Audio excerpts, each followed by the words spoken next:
Kontemplasi 3 yaitu memahami suaranya. Memahami suaranya. Mereka berjalan makin lama makin kuat hendak menghadap Allah di Sion. Mazmur 84 ayat 8. Firman Tuhan di atas berlaku untuk setiap orang percaya dan para pelayannya, bahwa kita akan dibawa semakin lama semakin kuat dalam hidup pelayanan kita. Namun mengapa kebanyakan dari kita justru mengalami sebaliknya?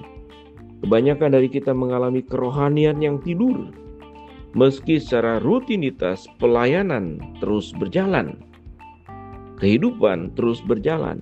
Akibatnya, kita tidak memahami kehidupan dari Allah dan tidak ada kemenangan-kemenangan baru. Tidak ada lagi kemuliaan. Tidak ada lagi kemuliaan Tuhan yang dinyatakan.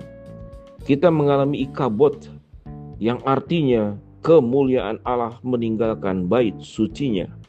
1 Samuel 4 ayat 21. Apa kuncinya agar janji Tuhan yang mengatakan kita semakin lama semakin kuat berjalan dalam hidup iman kita tergenapi? Yang berikut adalah memahami suara Tuhan adalah kunci spiritual awakening, yaitu kebangkitan rohani seseorang secara pribadi yang akan menghasilkan kebangunan rohani orang tersebut dalam keluarga, pelayanan, pekerjaan, dan komunitasnya. Tuhan berbicara pada murid-muridnya tanpa perumpamaan, agar murid-muridnya paham dan memutarbalikkan dunia. Tuhan ingin setiap kita memutarbalikkan dunia, seperti seorang nelayan yang bernama Petrus melakukan. Tetapi apa yang terjadi? Ternyata dunia yang lebih mempengaruhi kita. Mengapa demikian? Karena kita mengalami yaitu kematian, ketulian spiritual atau spiritual death, yaitu tuli rohani yang menyebabkan spiritual death, kematian spiritual. Saat telinga kita mulai tumpul dan tidak mendengar, memahami ataupun mencari suara Tuhan lagi, atau bahkan kita lebih mementingkan suara kita sendiri, kita dapat mengalami kematian rohani. Lalu, bagaimana kita dapat memahami suara Tuhan?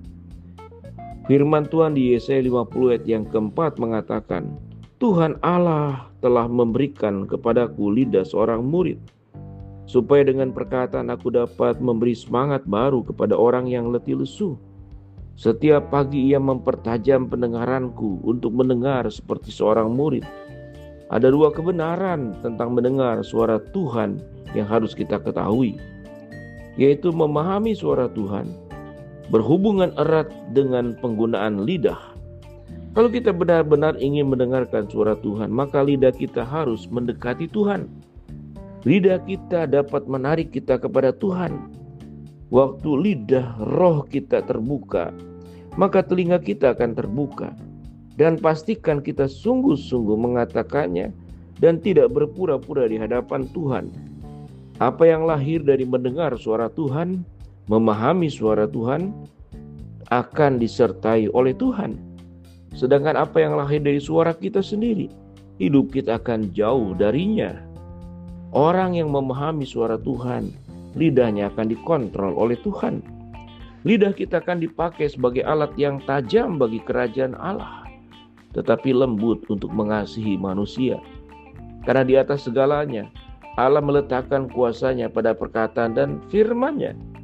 Jika firman Tuhan dibagikan oleh orang yang sungguh-sungguh memahami suara Tuhan, maka orang lain yang menolaknya sama dengan menolak Tuhan yang berbicara melalui orang tersebut. Firman Tuhan harus dibagikan dari kehidupan pelaku firman dan lidah seorang murid yang memiliki ketulusan terhadap firman yang dibagikan sehingga menjamah hidup orang yang mendengarnya. Setiap dari kita dapat memahami suara Tuhan tanpa terkecuali karena Tuhan kita tidak memandang muka. Keputusan hati kita lah yang menentukan kita dapat memahami suara Tuhan atau tidak. Menjadi peka terhadap suara Tuhan adalah panggilan orang-orang percaya dan para pelayannya. Hari ini, apakah hidup kita dipimpin oleh suaranya? Ataukah kita telah menjadi terlalu biasa dengan Tuhan? Jika kita sudah mulai bosan dengan hidup pelayanan kita, satu hal yang harus kita lakukan adalah mengembalikan hati kita pada kasih mula-mula dan belajar untuk memahami suaranya. Waktu kita memahami suara Tuhan, kita tidak akan pernah menyesal. Kita akan dibawa kepada kebesaran Tuhan dan akan kuasa dalam kehidupan dan pelayanan kita.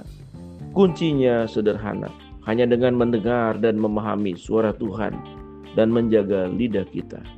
Tuhan Yesus memberkati.